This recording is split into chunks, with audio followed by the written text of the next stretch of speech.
intro. Good morning, everyone. How are you? Good morning. So we're going to talk to you about the Open RAN RFI, yes, and we're going to announce the results. I know you want to know, but you'll have to wait. And by the way, we upgraded our presentation to the future of mobile access, which is much more inspirational, right? Now, let me explain you why, and why we think Open RAN is the future. If you remember 10 years ago, 10 or 12 years ago, I know you don't remember, I know you're all too young, you were all in high school, but OK. So believe me, 10 or 12 years ago, Huawei got the first contract in Europe, at least the first big contract in Europe. That was relevant because that actually marked the start of a new cycle in the industry. Of course, that meant a lot more competition for the established players at that time, and that, of course, drove price down.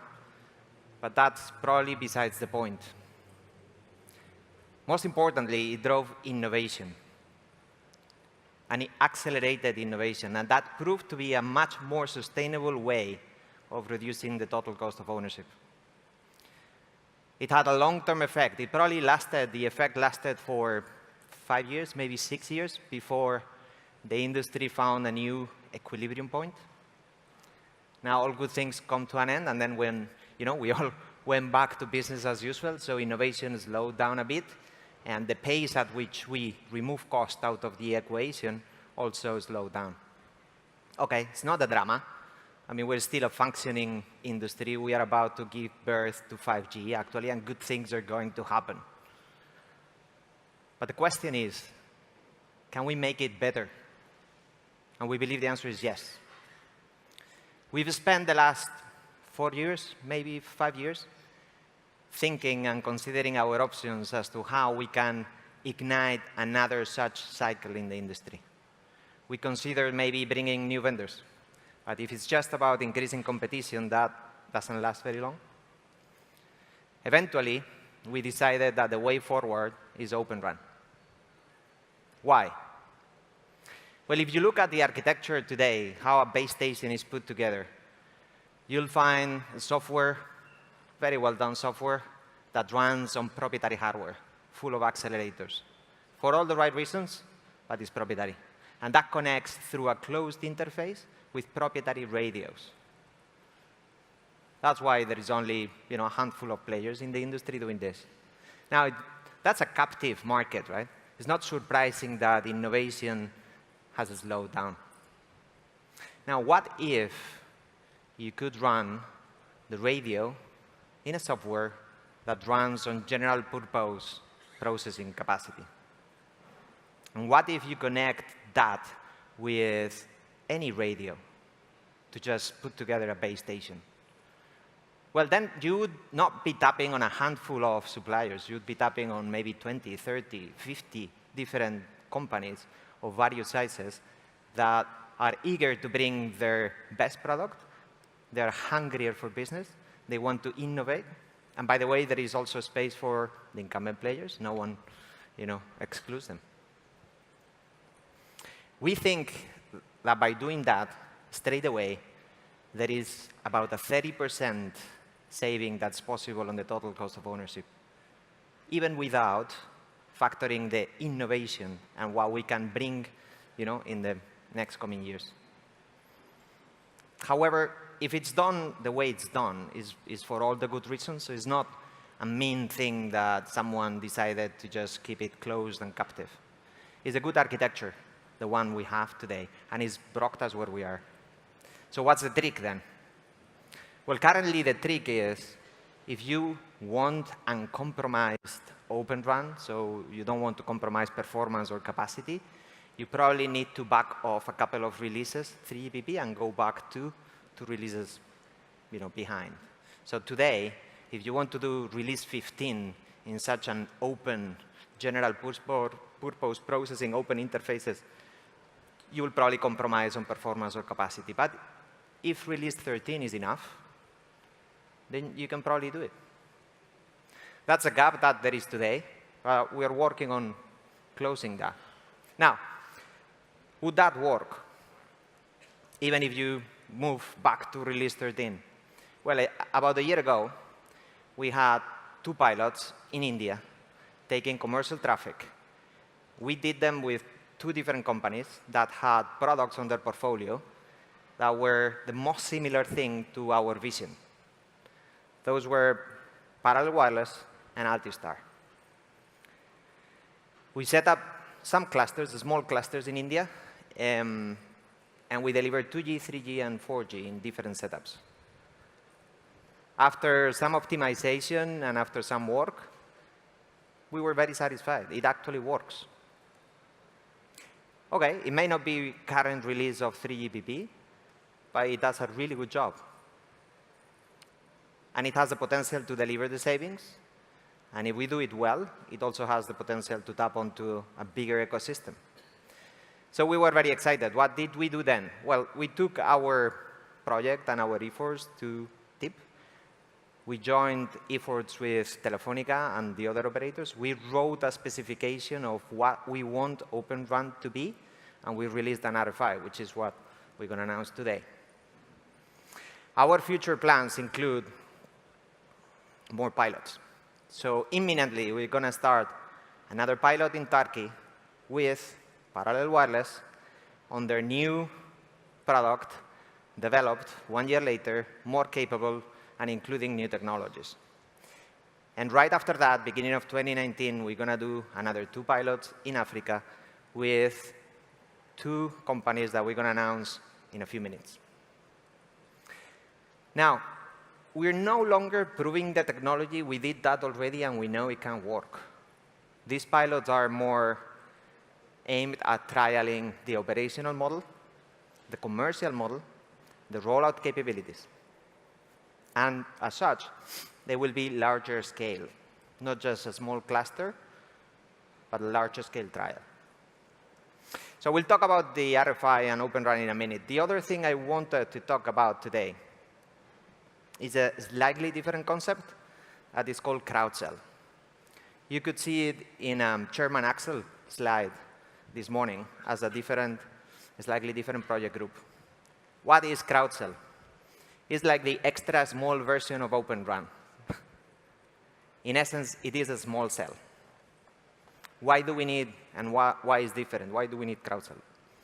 Well, most of the industry thinks, there is like an urban legend, that with 5G, us operators are going to be rolling out 100,000 small cells in the major cities in Europe. That's not going to happen. At least not the way we think today of a small cell. Why?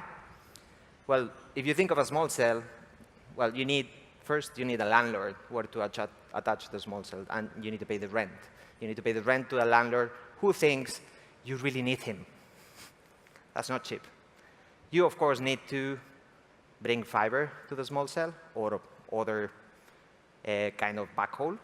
And you need to pay the energy, and you need, of course, to provide the maintenance. If you add rental to power, maintenance, and backhaul, this all adds up to, it's not going to happen. When you multiply by 100,000 small cells in Europe, there's no way. Now, it's not that we don't need small cells. It's not that they're not good for capacity and coverage. They are. They're just too expensive. So we thought, what if we would backhaul a small cell using the mobile network? Yeah, that's a relay, right? And you may think, well, that will not add any capacity. Well, no. That's the beauty of the radio. It does. Right? Maybe a fraction of what a regular small cell would do, but for a fraction of the cost, which is much smaller. We are actually we called crowd-sell. We are rolling out several hundreds already in the closed version, right? So buying them from some of the well-established operators in a closed format. We are rolling them out in several countries already, and it works really well. Now we thought, what if we open them as well? What if we just turn them into some software that you run like into a small CPU, and then you connect to any radio to do the job? Well, that actually opens almost endless possibilities. You could do that on a Raspberry Pi. We've done it. You could do that. Actually, I could use your laptop. Your laptop may be my next base station. We've tried that. Not on your laptop, on mine. And it works. So we set up this this project group. We launched it in February. We also released an RFI. We're also going to announce results today. And out of interest, if you go to our booth, you'll see a working demo. So with that, what's next in both Open RAN as well as CrowdCell? What's next is, of course, the scalability to 5G. Remember what I said before? The trick to have Open RAN deployed and taking commercial traffic today is to back off a couple of releases in 3GPP. Now, that is so because we haven't worked on narrowing that gap hard enough yet. But we are already seeing that there are many things that we could do to narrow that. If we just leave things as they are, in a couple of years, we would see a 5G base station following this model, following Open RAN. If we accelerate, if we do, use some clever things, we can probably reduce that to maybe a year. We will see. But it's definitely the next big thing that we're going to do. So with that, I'm going to give the floor to David. And then later on, I'll be back to announce the results with him. Thank you. Thank you. Thank you very much, Jago. It is a pleasure to be here with all the TIP community to share our progress on Open RAN. And it's also a pleasure to be sharing this stage with Vodafone. As you know, Vodafone and Telefonica are competitors. We fight a lot for customers in many different countries. And we know that competition makes us stronger. We know that a lot of the decisions that we take internally are driven by what competitors are doing. And because we know that, we decided to work together to help our industry become better by means of competition. We want to increase the competition in our industry because we know that that brings innovation. And this industry needs innovation in order to grow. It's not only us, the operators, that will grow with innovation, it's the whole industry that will grow if we help everybody become more innovative. OK, so if you remember last year, we presented here our vision for Internet para Todos. Internet para Todos, Internet for All, is our project to connect the unconnected in Latin America. In Latin America, we have now about 100 million people that are not connected to the Internet. These are people that are left in the 20th century, not because they want, but because we're unable to connect them. These people live in remote areas, and every week or every month, they go down to bigger villages, and there they connect to the Internet. They know what the Internet is. They know all the entertainment that it brings. They know all the business that it brings. They like it. But when they go back to their small villages, they are not connected because we're failing to connect them as an industry. There is demand for connectivity. But what is the problem? That there are many, many challenges. These are complex geographies. This is places in the jungle, high up the mountains. They are remote locations. So it is very expensive for us to deploy the networks there. And it's also places with very limited population. So the population is very dispersed.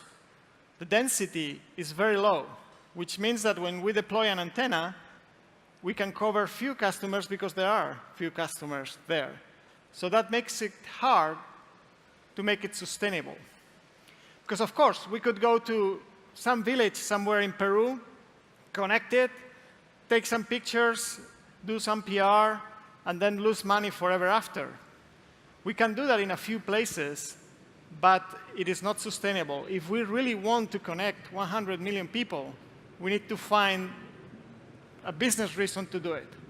And for that, we need a new technology. We need a new approach. We found also a very interesting opportunity here. These remote locations are fantastic places for experimentation. In downtown London, we cannot experiment much. If the network breaks in downtown London, we are in trouble. Not because the customers are different or better than the customers we have in the jungle. All customers are the same for us. But because the expectations that these customers have. The customers in London expect that the connectivity is always perfect and it always works. The customers in the jungle or high in the mountains don't have connectivity. So if we provide them with good enough connectivity, they are extremely happy, happier than the Londoners, I would say. So that allows us to take more risks. That allows us to try new things. So that's what we did. So what objectives did we have when we started this whole program? First of all, we focused on the RAN, and we focused on lowering the cost of the radio access network. Because in many places, we already have 2G towers. So the civil engineering is not the issue. It's already there. It's changing the electronics up there to provide 4G and then 5G coverage. That is what is really expensive for us at this point, because we're talking about thousands of locations. So we wanted a new cost structure for the radio. But we wanted to provide the same performance as we have in cities. The same performance as we have in cities. And these are extremely challenging locations. Bringing the fiber up there or even the radio link is quite complicated. And operating up there is also quite difficult. I've been in many of these locations talking to customers. I can see that they want the connectivity, and I can see how hard it is for us to do it. And finally, we thought that openness was a key solution, a key component of the solution that we wanted to design. Our solution had to be open in order to enable innovation, to enable anybody in the ecosystem with new ideas to help us achieve the connectivity of all these people. OK, so what are the results after 1 year of work? So it is promising. It is quite promising, the results that we have gotten. In terms of cost, there is one key insight here. A lot of the complexity and therefore the cost of radio networks comes from the fact that they are designed for very dense urban environments, where you have a lot of interference, you have buildings, you have a lot of people. It is a very challenging environment, and the networks are designed for performing extremely well there. But when you're going into rural, in all these places that are unconnected, many of these challenges disappear. You can build simpler networks. You can use very few frequencies. There is no interference. There is very few people per cell. And with that, you can reduce the cost. So simpler RAN is the way to reduce the cost. What we've found in many trials that we've done this year is that we can reduce the cost from 5 to 10 times the investment we have to do per inhabitant covered, basically for unit of revenue. And we also found that we can reduce 3 times the investment needed to provide 1 megabit per second compared to cities. So this is what Open RAN in these early trials is bringing to our business. It's pretty encouraging. That's why we're continuing to work. In terms of performance, it's not bad. I mean, it's starting to work pretty well. We've done more than 30 field deployments, small scale, in Peru mostly, but also in Colombia and Argentina. And we've seen that with 6 different vendors that we have been testing in the lab for the last year, the performance in general is pretty good. And as Jago was saying, they are behind a little bit in the 3GPP specs. They are not implementing the latest release. But as I said before, that's not that important in this kind of environment, because a lot of these new releases are trying to solve the urban issue, the urban challenge. And moreover, this two-release gap is being closed by many of these companies, and eventually they will catch up. And also, we are seeing a similar spectral efficiency for single carrier sectors that we're seeing elsewhere. So these results are really encouraging for us. Now, about the openness of the ecosystem, what we're looking here is for cost efficiencies and also for flexibility. The first efficiency that you get is when you split software from hardware. Part of the hardware in the radio network is very specific. You have antennas. That's what it is. But part of it is general purpose. It's just there to compute, to do some signal processing, etc. If we are able to move that general computing into general purpose computers, the costs go down because we reach the volumes of general purpose computers. Your computers, any server, can be used in these radio networks. And those have huge volumes. They are the cloud scale, whereas the telco components only have telco scale. So by introducing cloud scale components and hardware into the solution, we can lower this unit cost. So that's quite interesting property of open ecosystems. The other one is that today we are in what we call the 2G trap. We have many towers with 2G, but in order to upgrade them to 4G, we need to send people, we need to remove the hardware and put a new white box or black box in there. That's very costly, and that's why in many cases we are not doing it. We hope that by having hardware and software split, in the future when we need to upgrade, we will do just a software upgrade. And eventually we will have to replace the hardware, but it will last many more years. So that's very important for us to keep this flexibility, to innovate at the speed of software, not at the speed of hardware deployments in remote locations. Then openness enables new entrants to participate into the party. So right now, if you have a very innovative technology in a very specific part of the radio network, it's very hard for you to sell to operators because you don't have the end-to-end system. And what we have been buying traditionally is end-to-end systems, including service.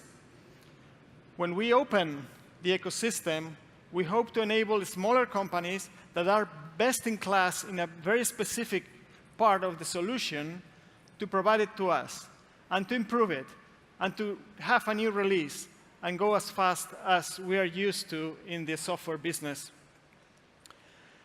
And finally, we hope that all these learnings can be transferred into our regular city operations. So we test in rural. We provide connectivity to these people that are unconnected. We do it in a sustainable way, so it is a growth factor for us. And in all the process, we improve the technology by means of openness and innovation so that we can use that same technology eventually in cities, in high-dense areas, once it is proven and mature. OK, so far so good. But this new value chain for RAN is not as simple as it was in the past. Traditionally, what we do is that we have a provider of RAN technology, a provider of support, what happens if it breaks, and a provider of service. Who goes there to fix it if you have to move people to fix stuff? This has worked extremely well, and we still use it massively in most of our deployments, this model. And sometimes this is just one single provider. At the beginning of 2017, when we started thinking about Open RAN, we thought, OK, we're going to split hardware and software. So we'll have a provider for software, another one for hardware, then service and support. Now we're evolving our thinking, and we're seeing that there are more actors here. We will need node integrators to put together all the technology. we will need network integrators to connect that to our networks. The challenge here is to enable this ecosystem to work properly, keeping the openness of it so that we have the best-in-class people in each of these layers of the value chain, and, as I said, make it work.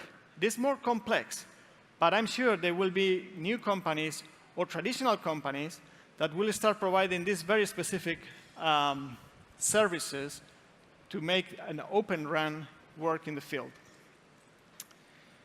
OK, so in the same fashion as Vodafone, we are going to start scaling these deployments. As Yago said, we already know that the technology works.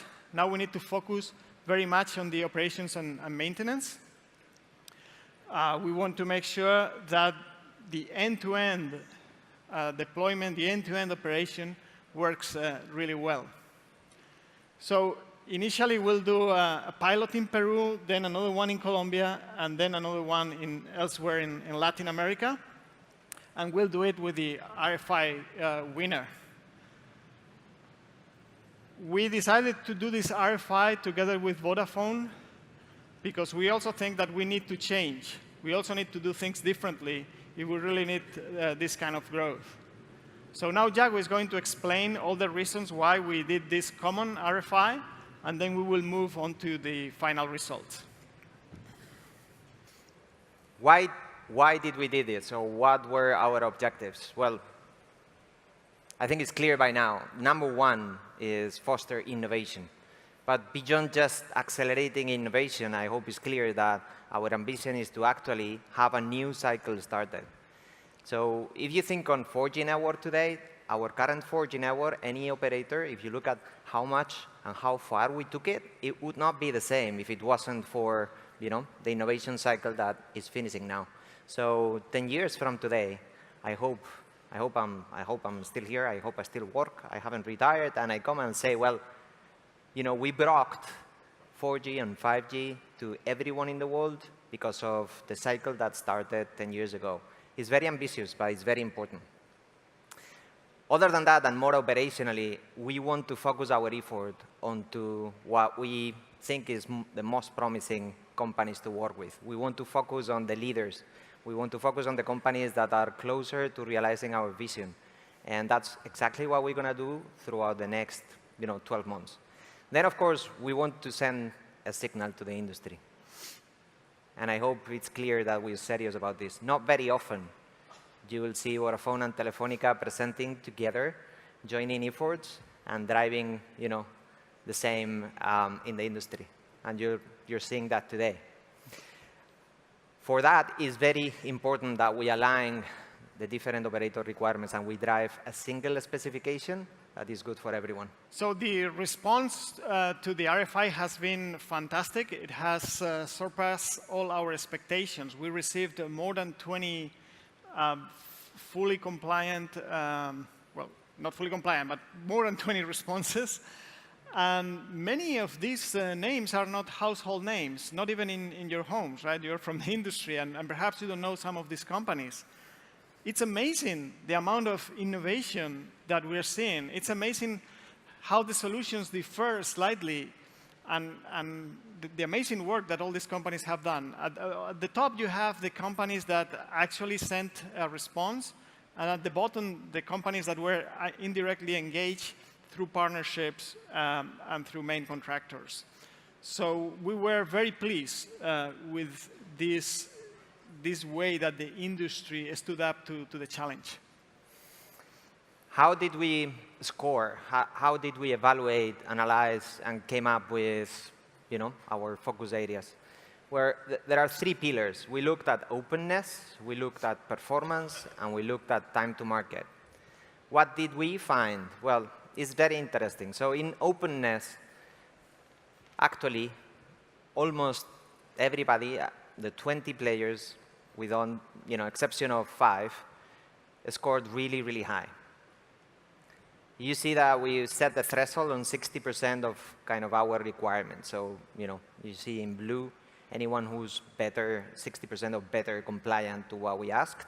And then 5 people who's still working on opening their interfaces. In performance, that is really interesting. Everyone was compliant to 4G requirements in that they are delivering a 4G system. But not many people were actually delivering a 2G or a 3G system. We think that's wrong. We think we still need 2G and 3G. But we can't fall on the 2G trap, as David was saying. For that, we need a software-defined radio that's capable to do 2G. Not everyone is going to have a VoLTE-capable device on the environments that we're going to be rolling these things out. We will need to fall it, the voice to fall it back to either 2G or 3G. So when you then look at time to market, actually the 4G readiness is pretty good. And there is a lot of companies that we can pick and mix and choose to go to market very early. And the few that are not ready yet, they'll be ready in the next quarter or 2 quarters. Now, the 2G and the 3G landscape, which is not great now, it has a good improvement path. So we think that in the next 6 months to a year, we will be in a very acceptable place.